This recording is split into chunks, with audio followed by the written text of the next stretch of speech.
주님께서 여러분과 함께 또한 사제의 영과 함께 루카가 전한 거룩한 복음입니다. 주님 영광 받으소서.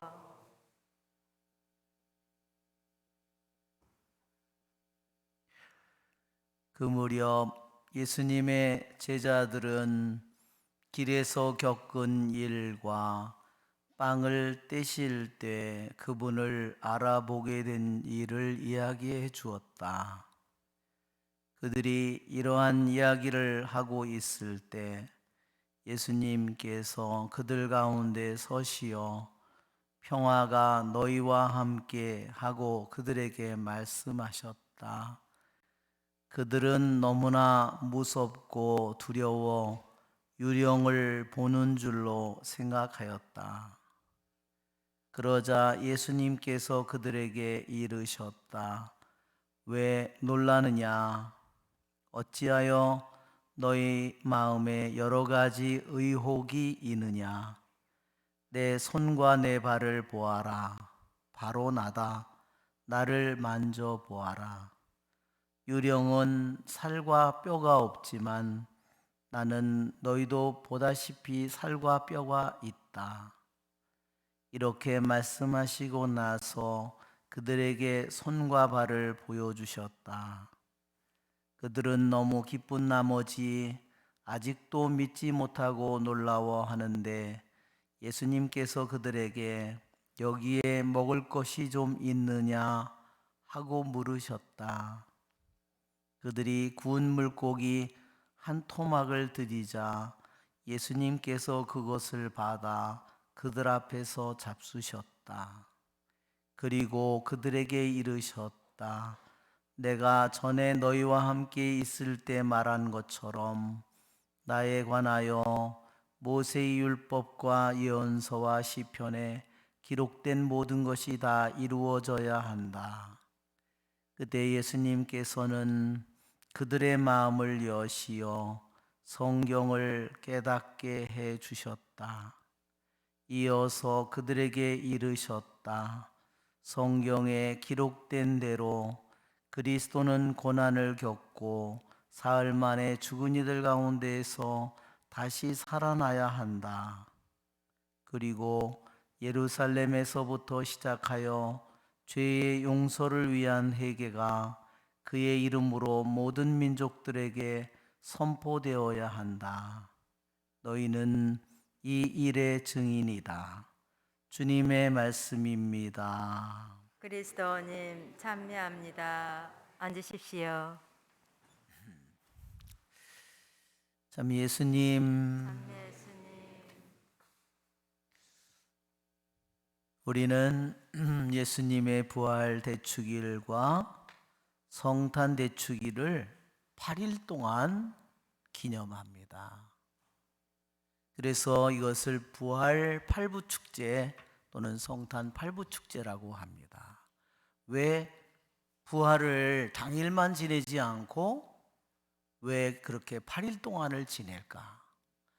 그것은 이 부활 대축일과 성탄 대축일이 가진 이 기쁨과 축제의 무게를 우리에게 깊이 생각하고 느끼게 해주는 것입니다. 7일은 하느님께서 세상을 창조하실 때 7일, 6일 동안 일을 하고 7일로서 모든 것을 끝내고 안식하시면서 모든 것을 완성합니다. 그런데 제8일은 무엇을 의미하냐면 여덟 번째 날은 완전히 새로운 시간, 새로운 때를 의미하는 겁니다. 즉 예수님의 부활은 그래서 언제 이루어졌죠? 유대인의 달력의 날짜로 따지면 안식일 다음 날이에요. 그러면 유대인의 안식일이 제7일이라고 한다면 그 안식일 다음 날은 사실은 주일인데 오늘날 우리에게는 월요일 같은 거죠. 그러니까 순서로 따지면 제8일째입니다. 예수님의 부활이 제8일째라는 거예요. 즉 그분의 부활은 우리들에게 죄와 죽음을 우리에게 용서해 주시고 우리의 죽음을 없애신 완전히 새로운 시간이라는 겁니다. 또한 오늘 우리는 이 사순절을 40일 동안 준비해서 우리들이 부활을 맞이한다면 예수님의 부활로부터 50일을 또한 맞으면서 성령을 맞이합니다. 많은 신자들은 사순절로 부활로서 모든 것이 끝났다고 생각할지도 모릅니다. 그러나 여러분, 복음을 계속 보십시오. 복음 속에서 예수님은 부활하셨지만 아직 부활의 은총이 제자들에게 다 가리워져 있고 막혀 있고 문이 닫혀 있는 모습을 계속 보게 됩니다.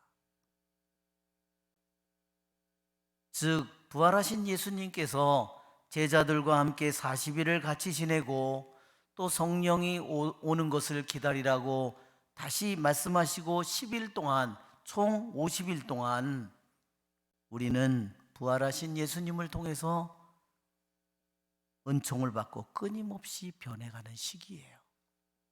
부활로서 완성된 것이 아닙니다. 예수님은 부활하셨는데 엠마오로 가는 제자들을 눈이 가려져 있죠.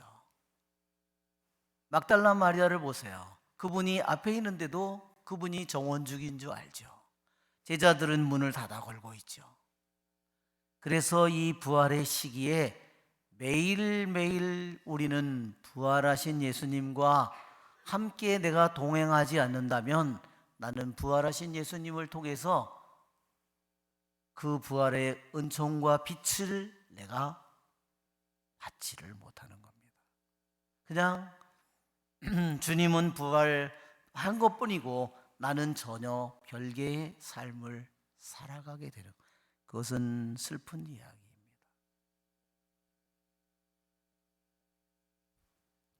오늘 우리는 예수님께서 제자들에게 나타나셔서 그들은 너무나 무섭고 두려워 유령을 보는 줄로 생각하였다. 여러분, 우리들 안에도 부활하신 예수님이 나에게 찾아온다면 나도 똑같은 나 안에도 내 안에 일이 일어날 겁니다. 오늘 예수님께서는 그들에게 내 손과 내 발을 보아라, 보라고 말씀하셨어요.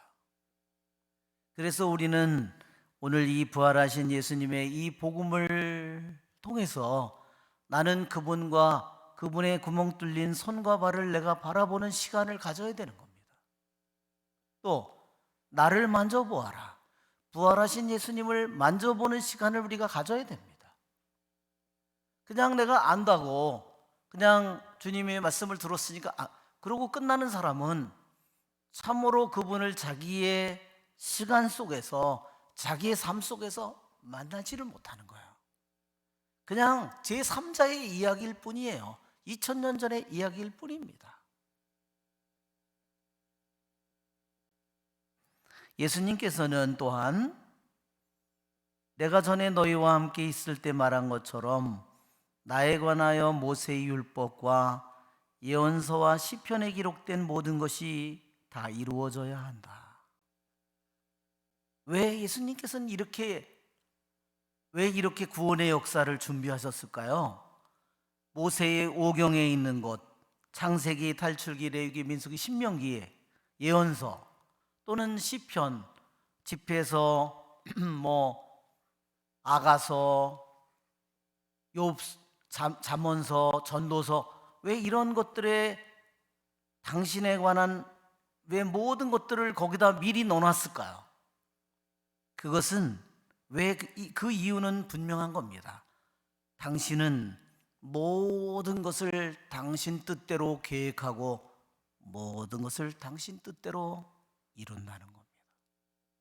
하느님만이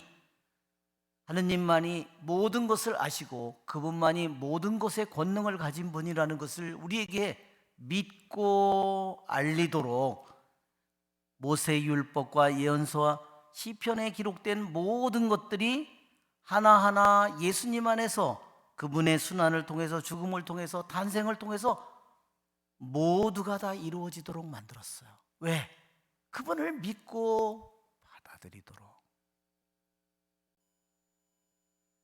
그러나 우리는 그렇게 그것을 주님의 말씀을 내가 믿지 못한다면, 여러분, 예수님의 베드로가 예수님의 이름 하나로 그 사람을 일으켰죠?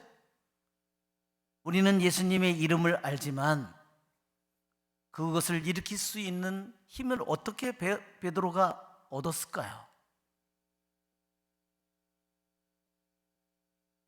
나에게 예수님의 이름의 값은 얼마나 될까요? 나에게 예수님의 이름의 무게는 얼마나 될까요? 나에게 예수님의 이름의 힘은 얼마나 될까요?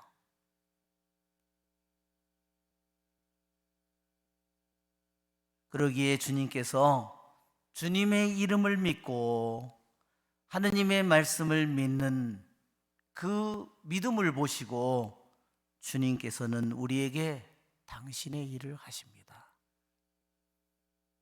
그래서 오늘 예수님께서는 그들의 마음을 여시어 성경을 깨닫게 해주셨다. 우리는 세상 일에는 너무나 머리가 똑똑한데 하느님의 말씀을 알아듣지 못하는 영혼은 눈먼 자입니다. 그는 세상에 대해서는 밝을지 모르지만 영원한 빛, 창조되지 않는 빛에는 눈이 닫혀 있는 눈먼 자입니다. 그러기에 오늘 예수님께서 그들의 머리를 여시어 성경을 깨닫게 해준 것이 아니라 마음을 여시어 성경을 깨닫게 해주셨다고 했습니다.